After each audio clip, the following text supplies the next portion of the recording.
Hi witches! Today I am introducing the final herb of the month, St. John's wort. If you're doing any sort of self-care magic, I really recommend getting this herb or getting this plant to add to your garden. You can actually find St. John's wort and extracts or the plant in a powdered form at many like vitamin shops or like any sort of like health food store because it does have actual medicinal properties. It's touted to kind of improve your mood, relieve stress, and it is seen as most potent, I suppose, when it is harvested at the summer solstice. So that's in a couple months, and if you start growing St. John's wort now, you never know what you'll have around that time. So some folk names for this herb are amber, fuaga demonium, which means scare devil in Latin. It's called goatweed, herbajon, Josh's wort, Klamath weed, sol terrestis, and Tipton weed.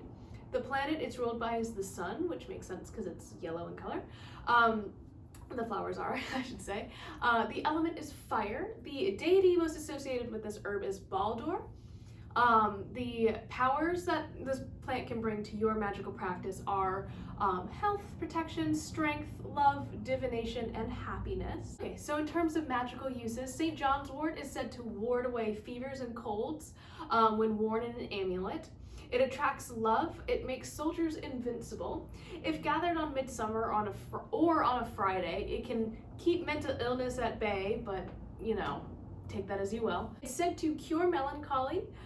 It also protects you against thunderbolts, which is kind of funny. It also can protect you against fire or evil spirits when it's placed in a window. Dried under the, or in the flames, I should say, in the heat of a midsummer bonfire.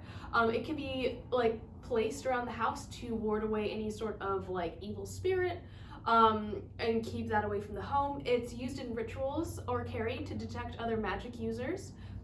And in the olden days, it was put in a witch's mouths in order to get them to confess to being a witch. So if we're talking about the witch trials, yeah, that's kind of a funny, interesting anecdote for the last herb that we have for the month. Anyways, I hope you guys enjoyed this video. I enjoyed making it, and I really liked this little segment. I hope it's helpful to your grimoire, so you have a little section, and we have a couple more spells and correspondences to go over. So the last couple days of the month, I am going to be talking a little bit more about green witchcraft, some other aspects of it. So yeah, I'll see you guys later. Bye.